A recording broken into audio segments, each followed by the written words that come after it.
Welcome to NFL Nexus, where we dive deep into the stories that are really shaking up the league. And today, man, do we have a big one. We are talking about a move that was part financial earthquake, part total organizational reset, and 100% shocking. The Miami Dolphins and their nearly $100 million divorce from franchise quarterback Tua Tagovailoa. Seriously, this wasn't just cutting a player. This was a statement that sent shockwaves through every single front office in the NFL. We're going to unpack every single angle of this historic move. So before we dive in, do me a favor, hit that subscribe button, give this a like, and drop a comment below. What was your very first thought when you heard this news? Okay, so to really wrap our heads around how a move this massive even happens, we've got to take it step by step. First up, we're going to follow the money, because the numbers here are truly record-breaking. Then we'll rewind the clock and see how a star quarterback's time with the team just fell apart so spectacularly. After that, we'll zoom out and see how cutting Tua was really just the biggest piece of a complete house cleaning in Miami. Then we'll check out the fallout. Where did everybody land? And finally, we'll put on our GM hats and try to make sense of it all by grading this absolutely monumental gamble. All right, Section 1, a record-breaking divorce. You simply cannot tell this story without starting with the money. Because honestly, the numbers we're about to talk about are so staggering they almost feel fake. This wasn't just a team making a tough choice to move on from a player. This was the Dolphins deciding to detonate a financial bomb on their own salary cap, all for the sake of a fresh start. Let's take a look at the damage. Just look at that number, $99.2 million. That is the amount of dead money hitting the Dolphins' salary cap this year for a guy who will not be wearing their jersey. Let's be crystal clear, this is the largest single dead cap hit for one player in the entire history of the National Football League. It doesn't just break the record, it absolutely shatters it. It's like a team deciding to tear down its own stadium while it's still paying off the mortgage. It is unbelievable. And you know what? It gets even wilder. Out of that massive $99 million hit, $54 million of it is cold, hard cash.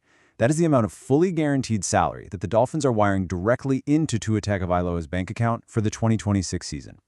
I want you to think about that for a second.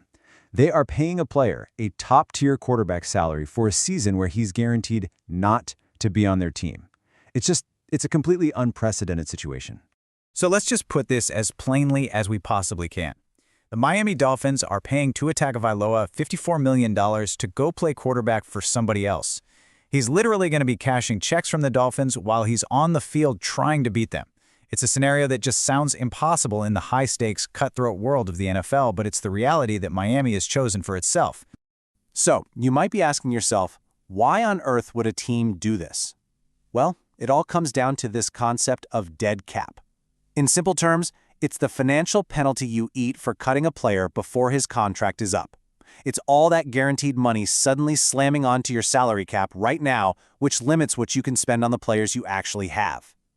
Just for context, the old record was the $85 million the Broncos took on for Russell Wilson. The Dolphins saw that number and decided to jump over it by more than $14 million. This wasn't just a choice, it was a declaration. It just shows how desperate the new front office was to sever ties and start fresh, no matter how painful the price tag. And there it is, the statement that made it official. The new Dolphins GM, John Eric Sullivan, steps up to the mic and delivers the news. You got to pay attention to that careful wording. Move in a new direction. See, it wasn't framed as Tua failing, but as a philosophical reset for the whole organization. And while the tone was professional, the message underneath was a sledgehammer. The guy the last front office built everything around is no longer our guy, and we are willing to pay a historic price to prove it. Okay, Section 2, how it fell apart. So how in the world does a team get to this point of no return, right? How does a quarterback go from inking one of the richest deals in the league to getting cut just 2 years later? To figure that out, we have to turn back the clock to the 2025 season, a year where all the promise of a Super Bowl contender just completely and totally imploded. This right here, this comparison tells you everything you need to know. Back in 2023, Tua looked like the future. I mean, he led the entire NFL in passing, he was in the MVP conversation, and he looked unstoppable. But just 2 seasons later, a total collapse. His yardage fell off a cliff by almost 2,000 yards. And the most telling stat of all, the turnovers. He threw a career-high 15 interceptions. That's the sign of a quarterback who's pressing, making bad reads, and losing his confidence. It wasn't just a down year. It was a complete freefall, and it all happened after the team paid him like an elite, top-of-the-market guy. And this timeline just shows you how breathtakingly fast it all went wrong. It starts at the absolute peak in 2023. The Dolphins see that monster season and they push all their chips to the middle of the table, signing him to that massive $212 million extension. That contract should have been the start of a golden age for Miami. Instead, it became an anchor. By late 2025, the picks were piling up, the team was stumbling, and then came the move that told you it was over, getting benched for a 7th-round rookie Quinn Ewers with a whole season on the line. When the team missed the playoffs for the second year in a row, it wasn't a question of if a change was coming, but just how big it would be. Now, to his credit, when he got benched, he didn't point any fingers. He stood up in front of the media and he took full responsibility. He admitted his performance just wasn't at the level he or the team expected. It was a real moment of accountability. But for the new front office that was about to come in, these words, while admirable, were also a confirmation. When your 9-figure franchise quarterback publicly admits he isn't playing up to his deal, well, that gives you all the justification you need to make a change, no matter how expensive it is. So, what is Tua's legacy in Miami going to be? It's honestly one of the most complicated you're ever going to find. On paper, the numbers paint a picture of a super efficient winning QB. He leaves with the best passer rating in franchise history and a completion rate that was second only to Joe Burrow during that time. And he won games. But his time in Miami is always going to be defined by the buts. But there were the devastating injuries, especially those concussions that had everyone worried about his career. And the biggest one of all, but for all the regular season wins and all the flashy stats, he never won a playoff game. He was the guy who could get you to the dance, but he never seemed to be the one who could lead you to win it all. Section 3. Cleaning house in Miami. Now, it is so important to understand that this move did not happen in a vacuum. Releasing Tua wasn't just about one player's bad season. It was a signature headline-grabbing move of a brand new leadership team that basically took a look at the entire roster and decided to take a wrecking ball to it. This was about way more than a new quarterback. It was about installing a completely new philosophy from the top down.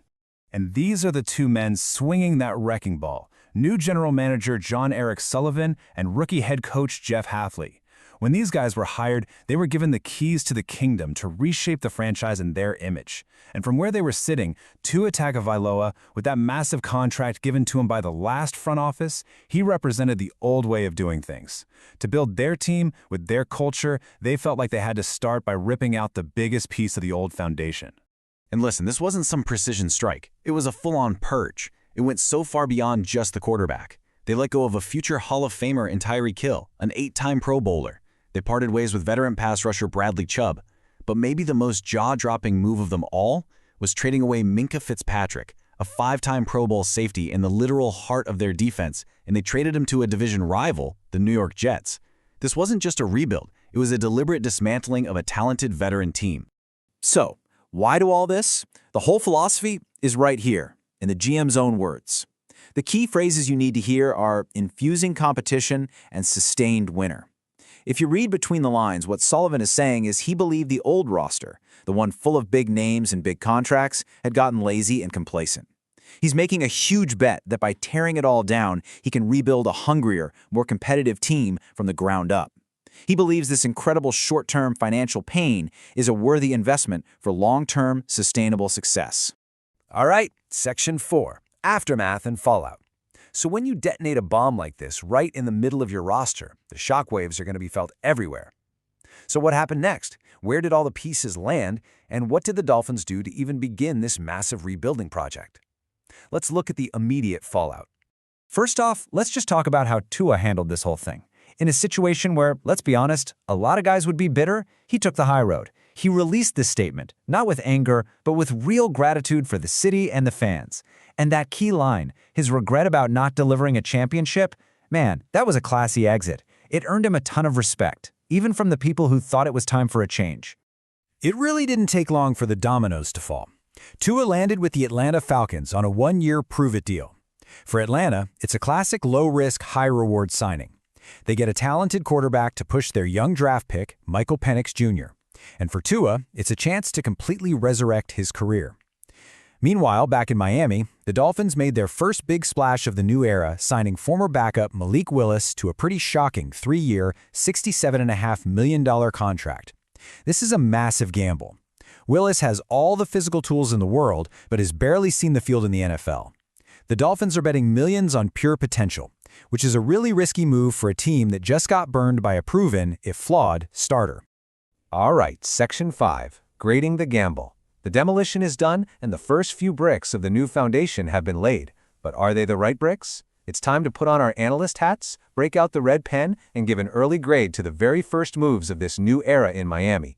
Let's break these moves down one by one, because the results are, a mixed bag, and that's being generous. First, signing Malik Willis. We're giving this a B-. Look, they needed a quarterback, and with that giant dead cap hit, they couldn't exactly go shopping on the top shelf. Willis has incredible athletic upside. But giving over $40 million guaranteed to a guy who's been a career backup is a huge risk. It feels like a move made out of desperation, not conviction. Next, re-signing tight end Greg Dulcich gets a C+. He's a reliable player, not spectacular. He's a decent safety blanket for a new QB. But he's not a game changer, and he's had injury issues. It's a perfectly average move that just doesn't really move the needle. The kicker change gets a D. This one is just bizarre. They let a super reliable kicker, Riley Patterson, who hit over 93% of his kicks last year, just walk. They replaced him with Zane Gonzalez, a journeyman who's only hit 80% for his career. In a league where so many games are decided by a field goal, this is a questionable and totally unnecessary downgrade. And finally, the Minkah Fitzpatrick trade. This is an F, an absolute unmitigated disaster. You do not trade a 28-year-old, 5-time Pro Bowl safety, a legitimate cornerstone of your entire defense, to a division rival for a 7th-round pick. The $6 million in cap savings is a joke compared to the talent they lost and just handed to the Jets. It's one of the most lopsided, baffling trades I've seen in a long, long time. So when you put it all together, the early report card for this new regime is, well, it's alarming. You see any A's on there? Even a solid B? Nope. It's a collection of a risky bet, an average signing, a baffling downgrade, and a trade that was a complete and total disaster. For a front office that just made a historically bold move to clear the decks, their first few attempts at rebuilding have been incredibly shaky and, frankly, they don't inspire a whole lot of confidence. And that really brings us to the ultimate question, doesn't it? The Dolphins took on this historic financial hit on purpose, betting that all this short-term pain would be worth the long-term gain of a total rebuild. But based on what they did next, that bet looks incredibly risky. So what's this going to be remembered as? A masterstroke of long-term planning that finally builds a winner in Miami?